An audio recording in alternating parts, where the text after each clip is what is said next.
Hi, it's me, Zoe! Ang batang from this today!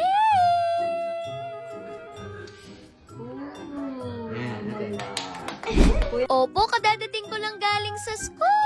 At kapapasok ko pa lang sa loob ng bahay namin, may naamoy na kaagad ako. Sa kusina nga agad ako dumiretso. Kasi alam ko, may niluluto na naman si Mami.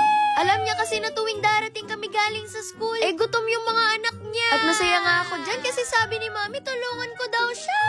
Opo, kasi magluluto kami ni Mami ng paborito kong lasagna.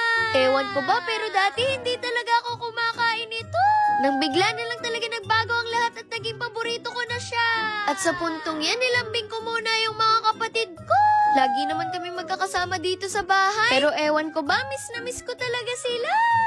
Hoy Zoe, baka naman makapagdrama ka pa dyan. At ito nga, dahil nakapagbihis naman na ako, bumalik na ako sa kusina. At ito nga yung unang task na binigay ni Mami sa akin. Opo, kasi dito daw namin lulutuin yung sauce ng lasagna. Hoy Zoe, wag kang ano dyan, si Mami mo na yung nag-diet niyan kanina. At ito na, sa wakas magagamit na namin yung binili naming mozzarella. Opo, kasi lalagyan natin yung lasagna nito, ano? At sa puntong yan ay hinahango na nga ni Mami yung mga pasta. At ang sunod niyan ay ginisa na nga namin yung giniling na baka. At tinanong na rin ako ni Daddy dyan kung alam ko daw kung paano to giniling. At bigla ko ang naalala na hindi nga pala seryoso kausap si Daddy. At sa puntong yan, isa-isa na ang kinuha ni Mami yung mga gagamitin namin para sa sauce. At sa paghahalo pa nga lang nitong giniling, parang pagod na ako. Hoy Zoe, wag kang feeling kasi madali lang yan. At nilagay na nga ni Mami dyan yung mga ginayat na bawang, sibuyas, tsaka bell pepper. At minekos-mekos ko na nga agad sila. At sa mga magtatanong kung ano yung behind the scene ko dito, opo, ito talaga yun. At dahil mukhang matamis naman na to, hindi na ako maglalagay ng asukal. Kaya ito, paminta na lang.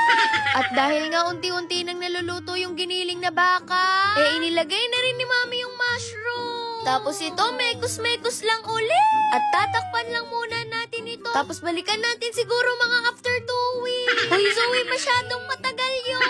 Tapos inilagay na rin ni Mami dyan yung Italian sauce. Opo, kasi Italian sauce talaga yung gusto namin ni Daddy. At dahil nga kinulang pa rin yung sweetness ni Mami at Daddy, ito, magdagdag tayo ng konting asukal. At syempre, dahil nga professional cookeries ako, dapat titikman muna natin to. At masasabi ko nga dyan, masarap naman siya. At dahil nga medyo nagdududa si Mami, tinikman na rin niya to. At natuwa nga ako dyan kasi nagustuhan talaga niya.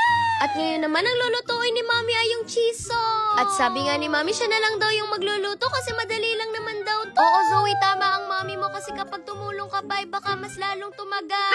Uy, bakit parang inaaway mo ko? Ay naku Zoe, nagpapaliwanag lang ako, no? At sobrang bango nga nitong cheese sauce. At ready na rin yung mozzarella cheese. At dahil nga ready na ito lahat, from this to this. At ito nga, mag-uumpisa na kami mag-assemble. At hindi ko napapahabain tong video na to kasi repeating process lang naman siya. Uulit-ulitin mo lang yung paglalagay ng sauce, pasta, cheese. At para maging lasagna na talaga siya, ilagyan pa natin ng dried basil. Hoy Zoe, ba't nag-aala salt bacon? At ito na, sa wakas natapos na namin yung mga lasagna. At ilalagay na natin to sa oven para maluto na talaga siya, no? Maraming beses na nga to naluto ni Mami kasi nga paborito ko to.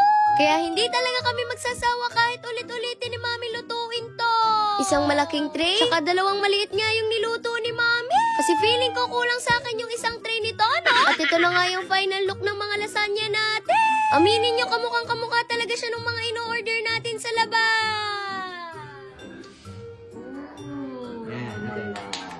Sobrang saya ko nga dyan kasi makakakain na kami. Itadakimasu. Uy Zoe, hindi ka gaganon. Grabe, same na same talaga yung lasa niya dun sa mga ino-order natin sa labas. Opo, at pinatikim na rin ni Mami si Bunso. Merienda talaga dapat namin to. Kaya lang dahil matagal siyang gawin, naging dinner na namin. At alam kong walang masasabi si Daddy kasi paborito niya rin to. Ayun lang. Bye!